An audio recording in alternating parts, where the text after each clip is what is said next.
This is arguably the most important and underreported story I've probably ever talked about on this show. So last week, I believe it was the New York Times or the Washington Post who ran the story first on Thursday. And it was a story that basically exposed that the top baby food manufacturers in this country knowingly have toxic amounts of heavy metals and minerals, things like lead and cadmium and mercury.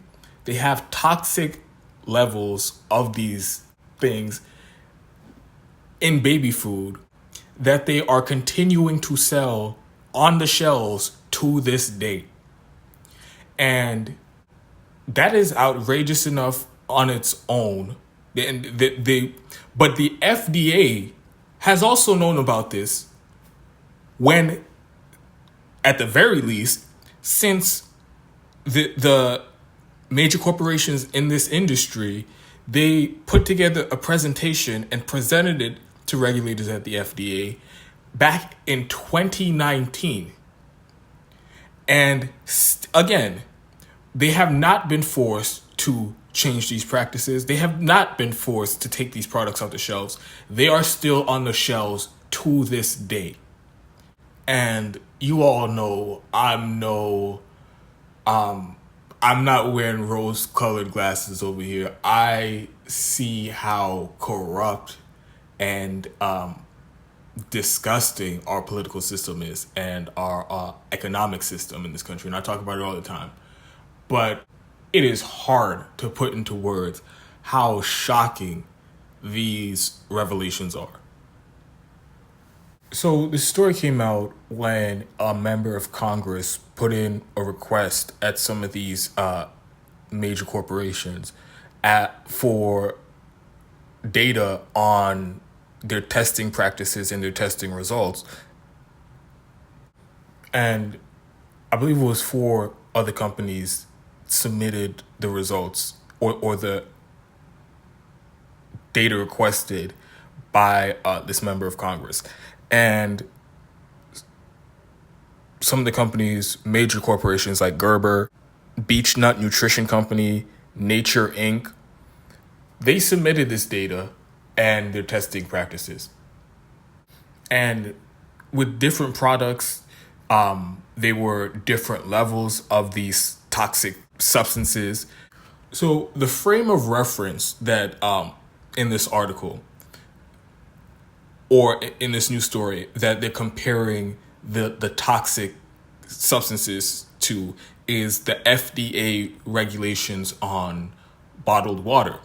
Some of these products, baby food that is going to infants, babies, the most vulnerable people in our society. Some of them had 91 times the level of inorganic arsenic than the FDA allows in bottled water.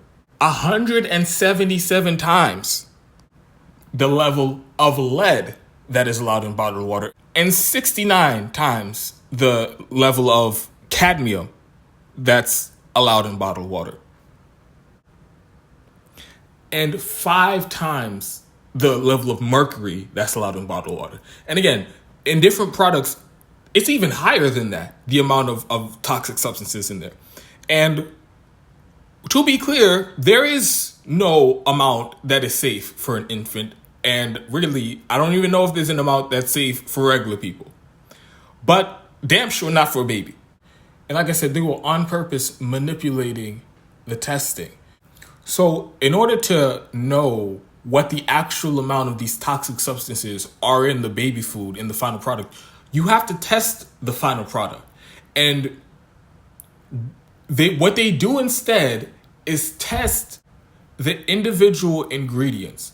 But the problem with that is when you mix the ingredients during the process, it increases the level of the amount of these toxic substances when these ingredients are mixed together.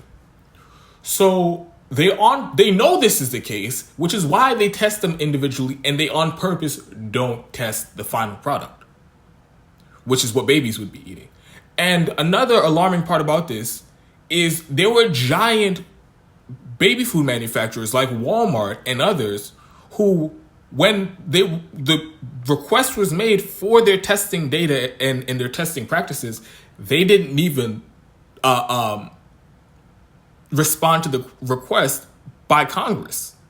So it's safe to say that the levels of toxic substances in their products is even higher than what we already know are in the products in the companies that I listed already. So this is outrageous. And these aren't small things here. This can have devastating effects on a baby's health, on a person's health. And in a lot of these cases, you wouldn't even see the harmful effects of it until some cases 10 years later. So you already have given your baby or infant this food, this with toxic substances, with lead and cadmium and mercury. You would be giving them the food all the way up until they're old enough to eat regular food. So you unknowingly could be poisoning your baby and won't even see the results or the effects of it until 10 years later, and you wouldn't even know where it came from. And again, these corporations know this. They haven't done anything to correct this, and they still have these products on the shelf. And also, the FDA, which should be regulating them, has known about this and left these products on the shelf. I don't know what to say. What are we doing here? As a country, we are allowing the future of this country to be poisoned en masse. And nobody's doing anything to stop it. There are no repercussions for it. Nobody's even trying to take these products off the shelf, which is just mind-blowing. Nobody's even trying to change the way that these products are made. Everybody just shrugged their shoulders and like, oh, well, it is what it is. And we're just going to keep poisoning babies en masse. However many, I don't even know. But like I said, these are the top baby food manufacturers in the country. So we could be talking about hundreds of thousands, if not millions of babies. And also, nobody knows how long this has been going on. So this gets to one of the main themes of this show, which is the corporate capture of our government. The entire purpose of the government is to serve and protect the public. When politicians take their oath, they swear an oath to defend the Constitution and protect the country from enemies, foreign and domestic. Well, the corporations have become domestic enemies in this country. And because the politicians and the entire governmental regulatory apparatus is so intertwined with these corporations through campaign donations, and when the revolving door in politics, where these very same regulators at the FDA, who should be in charge of dropping the fucking hammer on these corporations, investigating these corporations, and monitoring and policing their practices, those same regulators they constantly go in and out of the revolving door. So they can come from these giant corporations like Gerber or Walmart, have giant or any other agribusiness corporation, and as soon as and then they get these jobs as top regulators at the FDA, and when they're there, clearly they have a giant glaring conflict of interest, because not only did they come from the corporations that they're supposed to be regulating,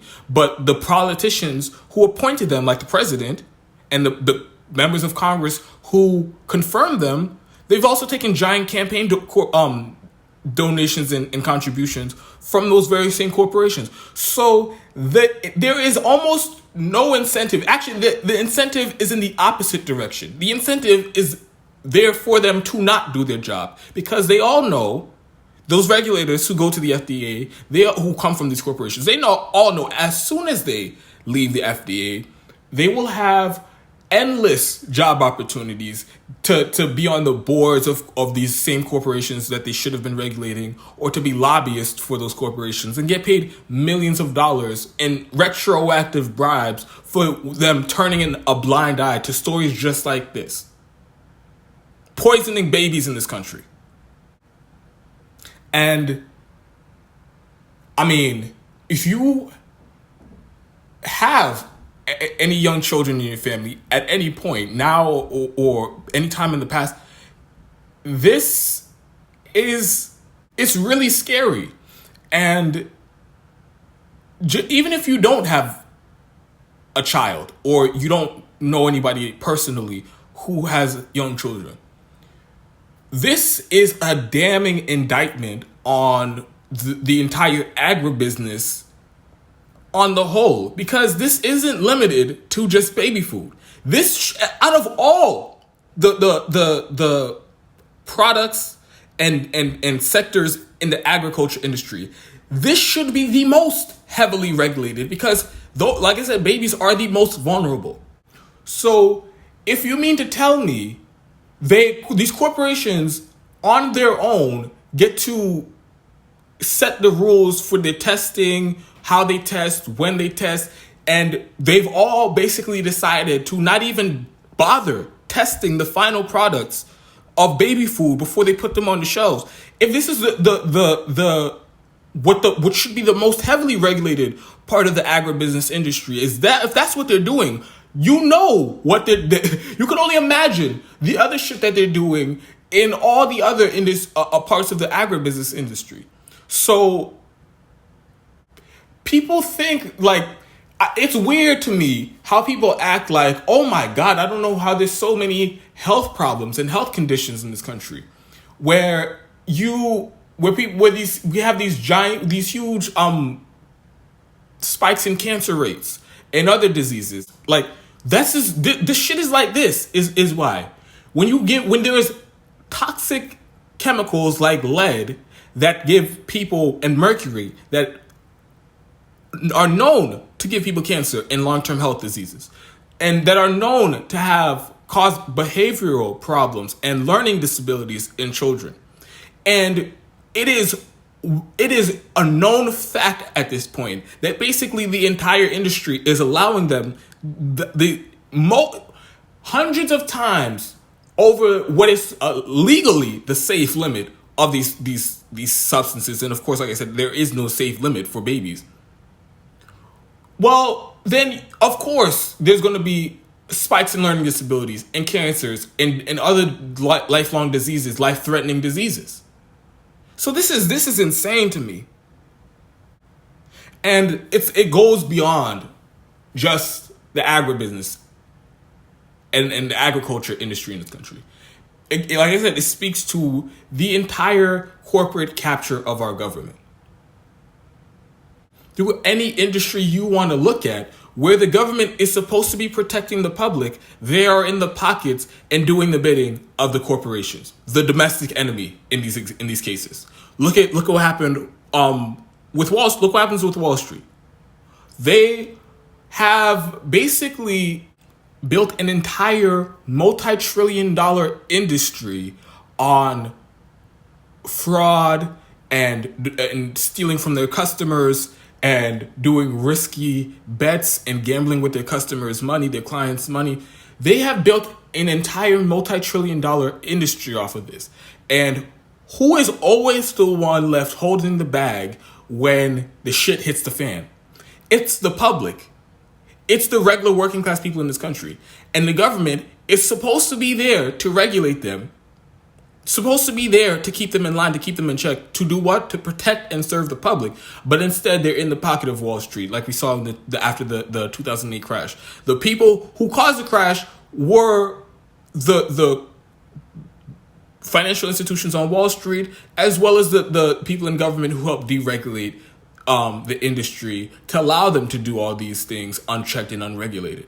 And then after they do that, the government comes out and gives them a bailout, blank checks, no question act, multi-billion-dollar bailouts to the people who bankrupted their companies and completely collapsed the entire world economy. No repercussions. Nobody went to jail. There was no price to pay for that. But everybody else felt the brunt of it. And again, the government's supposed to be there to protect the people. The 5 million people who were thrown out of their house because of the housing bubble in 2008, the government wasn't there to protect them. The government didn't do anything to help them after that. The government helped the corporations throw them out of their homes. That's what the government did. With healthcare, the government should be providing healthcare to its citizens, but instead they are complicit in this scheme, this corrupt for-profit private health insurance scam that is going on in this country, where they let these giant insurance companies run out the back door with all the money, and the American people don't have healthcare. And if they do even have health insurance, it's shitty and they can't afford to use it, or they will go bankrupt in any type of medical emergency. Again, the government's supposed to be there to serve the people, protect the people, and instead they are on the exact opposite side of the line and helping the corporations rob the public and leading to the deaths of tens of thousands of people, hundreds of thousands of people because of it. So this is just insanity. And there are people who I've talked to who fancy themselves, libertarian, anarchist, or whatever, and they think the government is so terrible. There's never an instance where the government should be involved and stuff like that. And of course, I agree with the critique that the government, that we live in a failed state and the government isn't helping people. I agree with that critique, but with these people who are consider themselves libertarian and anarchists who don't want any government involvement at all, because in principle they just think the institution of government is bad. Well, and I talk to them, and it just doesn't make sense, especially when it comes to issues with health and the economy. Like you talk to them, and they'd be like, the government provides services to everybody. That's literally what the core of the government's supposed to be. So like you want to live in this fantasy world where the government just doesn't exist. You ask them, hey, if the government doesn't provide you healthcare, how would you get healthcare? Oh, well, I'd find the money and I'd pay for my healthcare myself. Oh, the government isn't there. If there's in schools, what are you going to do to like educate your kids? Oh, I'll teach my kids myself.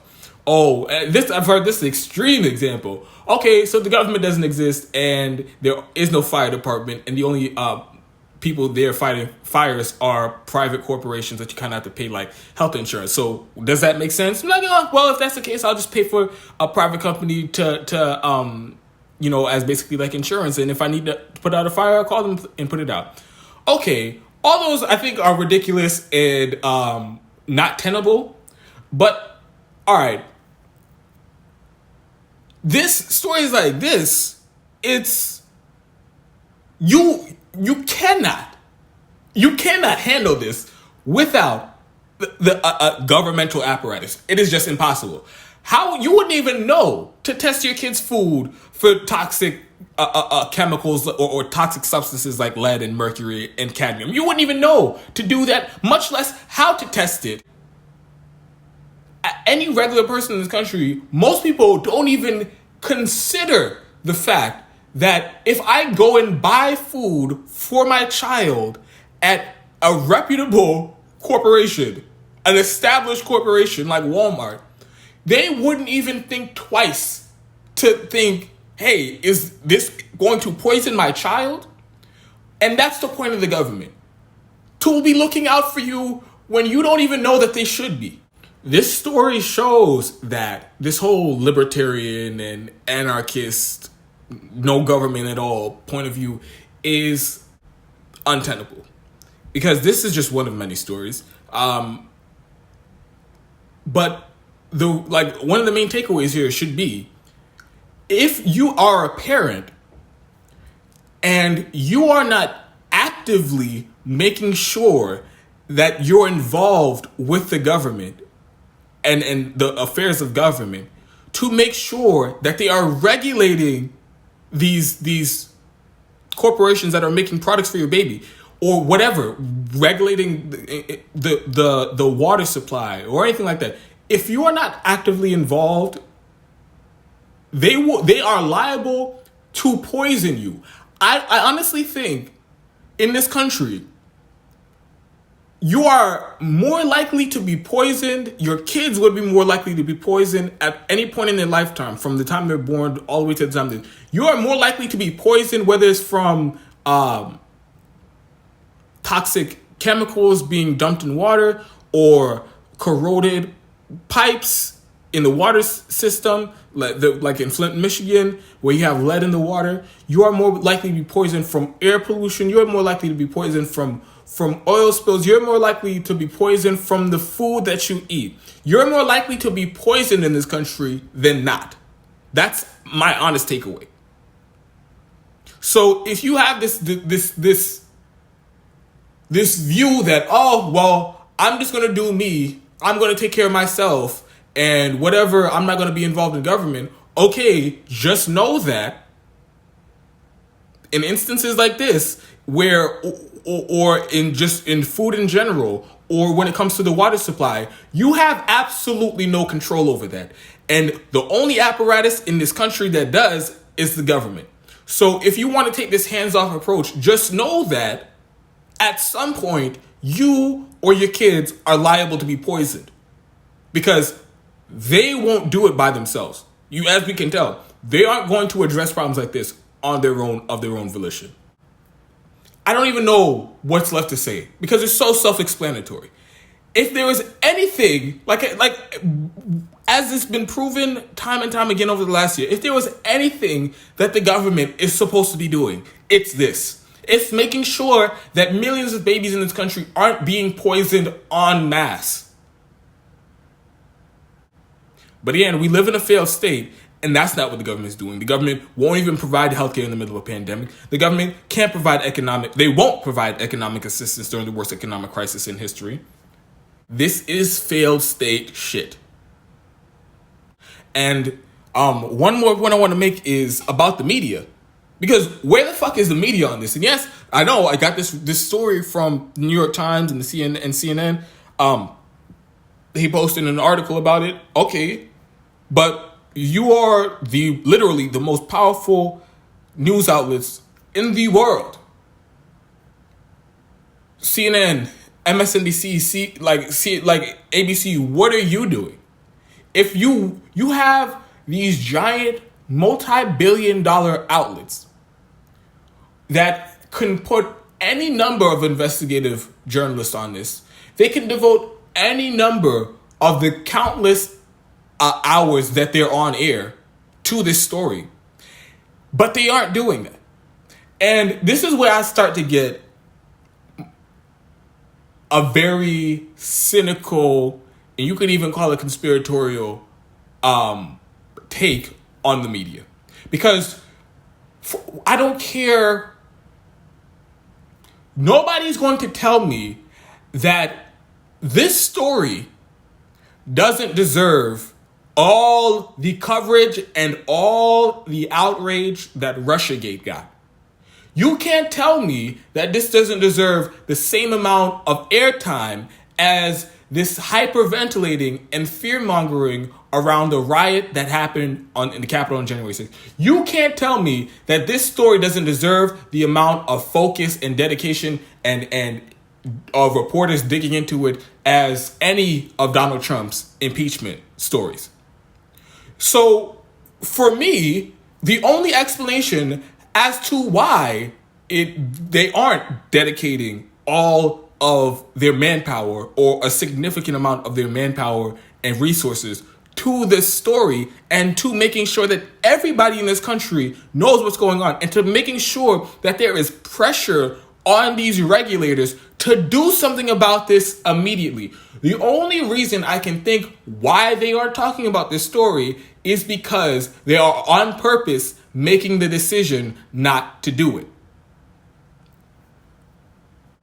Those very same companies who are poisoning babies, and this is not an exaggeration, they are on purpose poisoning babies. They have been for years. They know they're doing it. They haven't changed a goddamn thing about it. And they know that they're selling toxic, poisonous food on the shelves of stores to this day.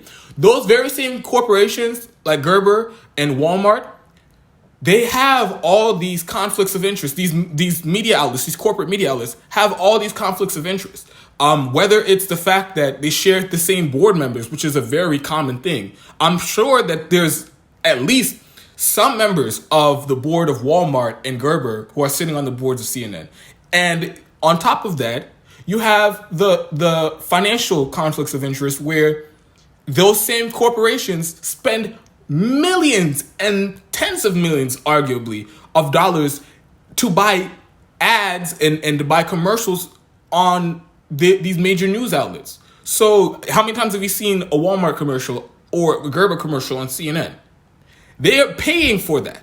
So these corporate media outlets, they have a financial incentive not to blow up their spot, not to expose them for poisoning children. So yeah, they wrote the article about it. Hooray, I'm so happy for them. But is this really how you would go about talking about, like, you would cover one of the most important stories that I've seen in years? No. You look how much time they've dedicated to this bullshit nonsense impeachment just today alone.